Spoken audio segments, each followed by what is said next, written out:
Hürmetli din kardeşlerim, Allah Subhanahu Teala Rahman suresinin başında bizge şulay ayeti. Estaizu billah. Ar-Rahman allemel Kur'an halakal insan allemehul beyan.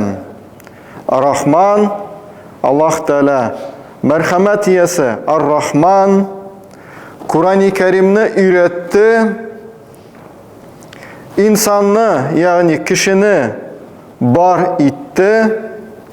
Hamanı söyleşirge öğretti. Şuşu söyleşu cemaat belki kişini başka mahluklardan ayıratırgan sıfatlardan en ahamiyetlerinden birisi. Yani en ahamiyetlisi deyip etmeyiz. En ahamiyetlilerden birisi. Yani söyleşebilu. Big zor bir cemaat. Elbette biz sizin bilen eğer de söyleşe almasaydık, biz sizin bilen maşinada da girmesiydik, telefonda kısada bulmasıydı, yani yası almıydı ekranı. Hem elbette eğer de biz sizin bilen söyleşe almasaydık, tilsiz hayvan gibi bulsaydık, biz sizin bilen dinimizni de bilmesiydik, birbirimizge tapşırmasıydık. Şöyle mi? Anişik. İşaret bilen kup anlıysa mı? Kim nerse anlıyor, kim lift tip anlıyor, kim Allah tip anlıyor. Bulmuyor. Yani söyleşu sıfatı Adem balasının imanına, yani biz sizin bilen imanlı buluğuna büyük zor faktör. Yani eğer de söyleşi almasa bu bulmuyor. Demek nasıl ettik? Til zor bulak. Allah Subhanahu ve Teala birgen bulaklardan zor bulak. Nişik bizge vakit bulak mı? Elbette bulak. Selametlik bulak mı? Elbette bulak. Bilim de bulak. Hava bulak. Bütün nese bulak. Mümkünçilikler yani söyleşu, biz sizin bilen söyleşu salati, o da Allah Teala'nın zor bir bulagi, hem o büyük zor bir fırsat, mümkünçilik. Şimdi eğer de peygamberler tarihini karasak cemaat, mesela Süleyman aleyhisselam.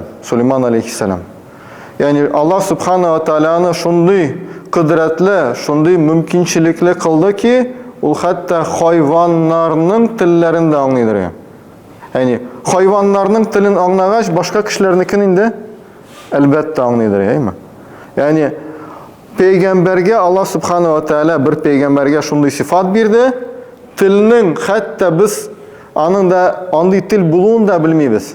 Yani mesela kırmızıkalar tili bar ekenliğini koyan bilemiz. Süleyman aleyhisselam hatta anı da biledir. Yani til bilu Müslüman kişiye büyük zor fırsat bire. Peygamberimiz Muhammed sallallahu aleyhi ve sellem Zeyd bin Sabit isimli sahabaga radıyallahu anh emir birde şimdi Yevreylerinin tilini öğren. Hem Zeyd bin Sabit Allah'ın rahmeti bilen 15 günde öğrene. Subhanallah. 15 günde Yevreylerinin yazı öğrene. 15 günde cemaat. Mümkün. Vallahi mümkün. Bugünkü günde eğer de karasak, internetten neden eğer de karasak, var şunday kişiler lingvistler. Allah küp tiller bileler. Eyteler şimdiden de bir tilini 15 günde öğrenip bular. Yani eğer de tilek koysan, tırışsan, elbette edebiyatçı bulmazsın 15 günde. Lakin tüp fikirlerini, tüp yazılarını 15 günde öğrenip bular. Öğrendi. Sahaba radıyallahu anh hem Peygamberimiz sallallahu aleyhi ve sellem Zeyd bin Sabit'ni şundan soň her vakitte Yahudilerden birer haber kelgen vakitte Zeyd bin Sabit'ni çağırıp bundan narsa anlat. Yani özünün tercümesi bulgan. 15 günde öğrengen. Fırsatlar bire. Yani til biru Zeyd bin Sabit kişi bir jigit idi. Bugün Peygamberimiz Muhammed sallallahu aleyhi ve sellem'nin tercümecisi. Bu anda nedir? Bir Kıtay tilini öğrenip bir firmada tercümeşi bulutu mi? Bu Peygamberimiz Muhammed sallallahu aleyhi ve sellem tercümeşi bu zor derece. Bizning galimlerimiz Безнең менә бу Татарстанда яшәгән галимнәребез тарихтан беләбез, ким дигәндә 5-6 тел белгәннәр. Ким дигәндә татар телен, төрек телен, Османлы телен инде, фарсы, рус телен, француз телен һәм тагын берәр телне белгәннәр. Ким дигәндә 6 тел белгәннәр безнең галимнәребез. Шуның өчен татар галимнәребез инкилабка кадәр булган татар галимнәребез алга киткәннәр. Безгә караганда инде әлбәттә күпкә алга киткәннәр. Хәтта бүгенге көндә Гарәбстанда аларның китапларын һаман да әле, әлбәттә бөтенесен түгел, аларның китапларын өйрәнеп утыралар. Чөнки белемнәре шул кадәр зур булган, каян булган тел белү. Ягъни 5-6 тел белгән вакытта әлбәттә кеше тегеннән дә ала, моннан да ала, төркләрдән дә ала, гарәпләрдән дә ала, Европадан да ала, бөтен җирдән алып тора белемне. Ягъни шушы зур форсатлар Аллаһ Субханаһу ва Тааля безгә биргән һәм менә булар бөтенесенең максаты турында иншалла укыйбыз. Хуҗурат сүрәсенең 13-нче аятта. Аузу биллаһи минеш шайтанир раҗим. Бисмиллаһир-рахманир рахим. Я айюханнас, эй кешеләр, яни бөтен кешеләр. Без дә мусульманнар, башкалар да, исламда булмаганнар да бөтенесенә мөрәҗәгать итә Аллаһ Субханаһу ва Тааля. Бөтенесенә. Я айюханнас, инна халакнакум мин закарин ва унса. Чынлыкта без сезне bir adamdan, bir irattan һәм bir хатыннан бар иттек, эй кешеләр, бөтенегезне. Яни татарлар да шунда, үзбекләр да, таджиклар да, Африкада яши торган берәр Кения кешеләре да, американнар да, руслар да, евенклар да, бөтенесе, Аллаһ та әйтә, бөтенегез барыгыз bir ират һәм bir хатын. Ике кешедән бар иттек сезне. Яни бөтенебезнең уртак Әби бабабыз бар, Адам алейхиссалам белән Хава анабыз. Без сезне шулай иттек, وَجَعَلْنَكُمْ شُعُوبًا وَقَبَائِلًا. Һәм без сезне бар иттек милләтләр итеп, һәм без сезне бар иттек кабиләләр буларак. Аллаһ Тәгаләнең сөннәте бу дөньяны бүлеп кую төрле милләтләргә һәм төрле кабиләләргә. Бу минем теләк түгел, берәнди президентның теләге түгел, бу Аллаһның теләге һәм Аллаһ Тәгаләнең планы. Без сезне милләтләргә бүлдек һәм кабиләләргә бүлдек. Нигә? Бөтенесе бер төрле булса иде. Бөтенесе гарәп булса иде. Бөтен кеше гарәпчә сөйләшсә иде. Шәп бит. Бер Куранны индерәсең дә бөтен кеше укый шуны. Ни өчен алай булмады? Ни өчен Аллаһ Тәгалә әйтә, мин сезне бер хатыннан һәм бер ираттан һәм бер хатыннан бар иттем, сезне милләтләргә, кабиләләргә бүлеп куйдым, литаарафу.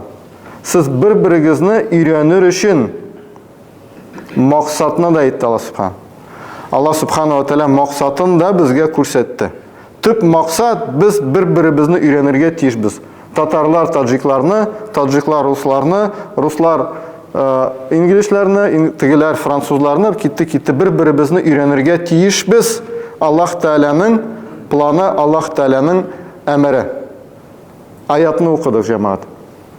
Аллаһ Тәгалә үзенең планнарын безгә аңлата. Нигә? Шуның өчен. Сез бер-берегезне белер өчен, яратыр өчен, бер-берегез белән танышыр өчен, бер-берегездән ниндидер файдалы әйберләрне өйрәнеп, үзегезнең мәдәнияткә алу өчен.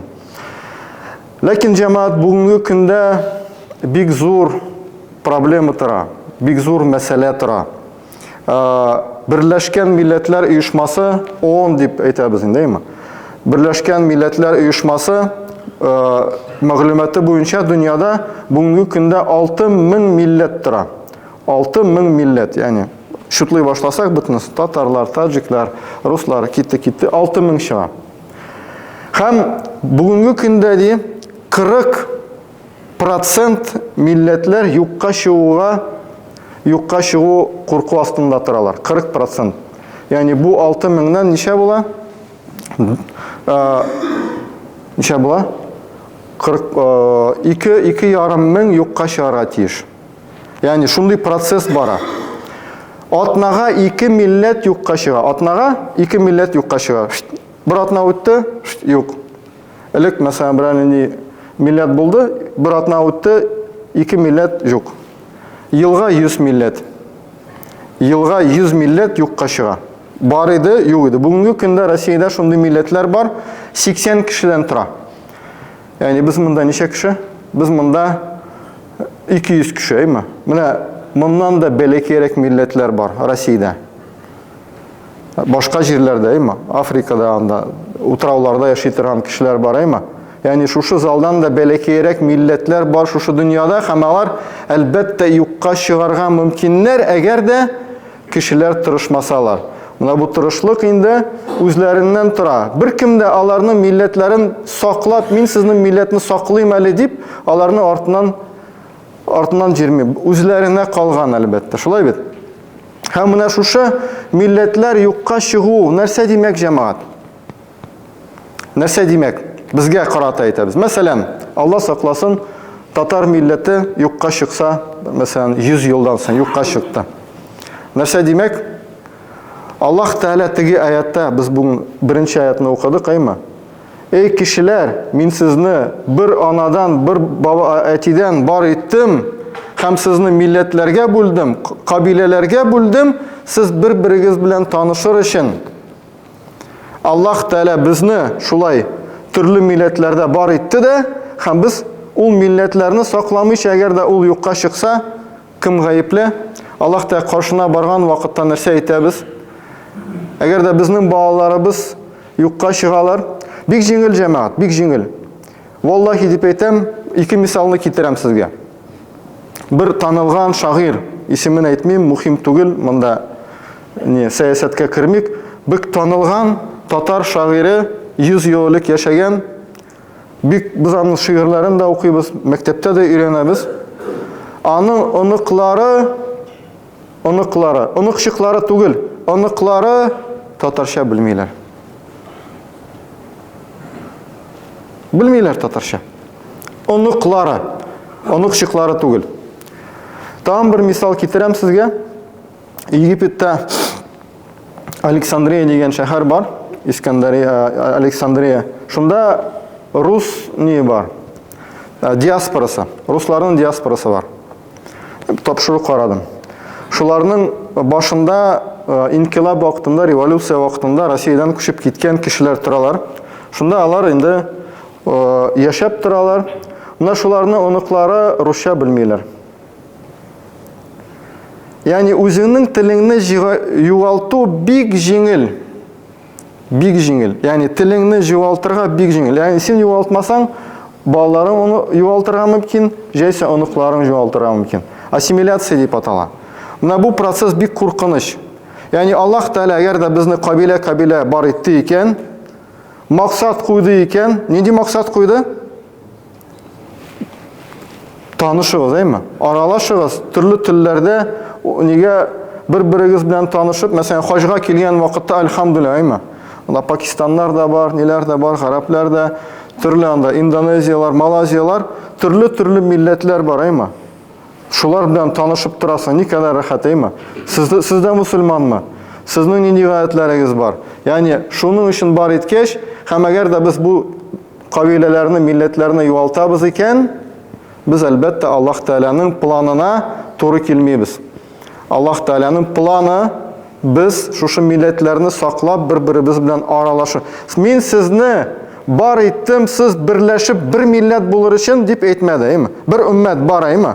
Валлаһи бар. Без бер милләт булыр, бер уммәт булырга тиешбез бөтенебез, әйме? Бөтенебез мусульман булырга тиешбез. Аслында шулай бит. Татарлар да, руслар да, гарәпләр да, французлар да бөтенесе мусульман булырга тиеш. Бер Аллаһка шанып, бер Аллаһка гыйбадат кылырга тиешбез. Ләкин бер милләт сезне ясар өчен дип әйтми. Сезне кабилә ясадым, сез бер-берегез белән танышыр өчен. Һәм менә бу үзебезнең телебезне сакларга кирәкме, юкмы? Ярар, милләтне аңладык, әйме? Моның турында да бик әһәмиятле бер аят бар. Бу Рум сүрәсенең 22-нче аят. Ауzu биллахи минеш-шайтанир-раджим. Бисмиллахир-рахманир-рахим. Ва мин аятихи халқус-самавати вал-ард. Аллаһның аятларыннан, Аллаһның мугъжизаларыннан күкләрне һәм җирләрне бар итү. Вахтилафу алсинатикум ва алваникум. Һәм сезнең телләрегезнең һәм төсләрегезнең төрле булуы шулай ук Аллаһ Тааляның мугъжизасы. Инна фи залика ла аятин ли'аламин. Шунда монда галимнәр өчен, уйлый торган кешеләр өчен инде ишарат бардыр. Ягъни әгәр дә карасаң шуннан да кешеләрнең төрле телләрендә сөйләшү нинди зур мугъжиза аят. Аллаһ Таала монда нәрсә әйтә? Монда аят бар, аят. Сезнең төрле телләрегез ул мугъжиза. Biz әйтәбез, бу аятлар Аллаһның аятлары, хөрмәт итәбез. Китапны үбәбез, укыйбыз, ятлыйбыз, аят әйтәбез, әйме? Бу аят. Һәм шулай ук сезнең телләрегезнең төрле булуында, сезнең төсләрегез төрле булуында да Аллаһ Тааланың мугъжизасы бар. Димәк, без үзебезнең менә бу авызыбызда төрле телләребез Аллаһ Тааланың аятын ничек менә бу аятларны без сезнең белән хөрмәт итәргә тиешбез, шулай ук хөрмәт итәргә тиешбез. Шуннан да әгәр дә карасагыз, җәмәгать, менә валлаһи барыгыз берәр вакытта менә таҗиклар сөйләшәләр, әйме? Шулар янына утырыгыз да тыңлагыз. Аларның телләрен. Анасы французлар янына барыгыз да тыңлагыз. Ничек сөйләшәләр? Телевизордан булаймы? Идән берәр нинди тыңлап карагыз. Валлаһи мугъжиза, җәмәгать. Аллаһ Тааланың мугъжизасы, телләрнең төрле булуы, ничек Аллаһ Субхана ва Тааля буларны төрле ясады? Бут алмыйлар, әйме? Һәрберсе үзенә ошаган. Әле Дагестанга барып кайтабыз. Дагестанда анда субханаллах, бер авыл, икенче авыл, әйме, анда 5 километр бер-берсен аңламыйлар. Телләре төрле. Мугъжиза. Ничек алай, әйме? Менә ике авыл бер-берсе белән терәлеп торалар, бер-берсен аңламыйлар, телләре төрле. Аллаһ Таала мугъжиза итте. Һәм җәмәгать, нәрсә дидек, менә бу инде телне югалтырга җиңел, ассимиляция дигән әйбер бар. Телләрне югалтырга җиңел, югалталар. Без дә югалтабыз әкренләп. Әгәр дә карасак, авылга барсагыз, авылда инде балалар русча сөйләшәләр, күбесе. Ассимиляция бара. Без нәрсә эшләргә тиешбез? Төп сорау. Без нәрсә эшләргә тиешбез? Икенче төрле сорау куябыз. Кем телне сакларга тиеш? Телне кем сакларга тиеш? Менә интернетта YouTube'та безнең канал бар. Шунда берәү яза. Сүзгә сүз. Син хайван башта татарча сөйләшергә өйрән, аннан соң вәгазьләр сөйләрсең. Шулай язып куйды. Улмы сакларга тиешме? Ул аны язды да бетте, аның эше шул. Әйме? Ул язды. Син хайван татарча сөйләшә белмисең, я сезгә берәрсе әйтә, аның эше бетте. Кем сакларга тиеш? Аллаһ Таала бу китапта әйтте, телләр минем аят. Ягъни тел ул минем аятларым. Ничек без бу китапны сакларга тиешбез? Шулай ук без бүтән телләрне сакларга тиеш. Татар телендә шушы нидә яши торган ивенклар янына барсак, ивенклар анда 80 кеше утыралар, әйме? Без аларның телләрен сакларга тиешбез. Чөнки ул аларның теле түгел, әйме? Без әйтергә мөмкин, аларның теле, әйме? Ул Аллаһның мугъжизасы. Телләрне мусульманнар сакларга тиеш. Чөнки ул Аллаһның биргән бүләге. Халакал инсан алламахул баян. Кешене бар иттем, һәм аны сөйләшергә өйрәттем. Сезнең телләрегездә аяттыр, диде Аллаһ Субхана ва Тааля 2 аятта. Ягъни сезнең телләрегез мугъжиза. Шул бер аят шундый бар. Аллаһ Раббыбыз барыбызны да биргән әманәтләрне, Аллаһ Тәала биргән шушы әманәтләрне ничек без үзебезнең вакытыбызны, иманыбызны, сәламәтлекне, башка Аллаһ Тәаланың нигъмәтләрен, башка Аллаһ Тәаланың бүләкләрен саклаган шикелле, телләребезне дә сакларга насыйп әйләсен.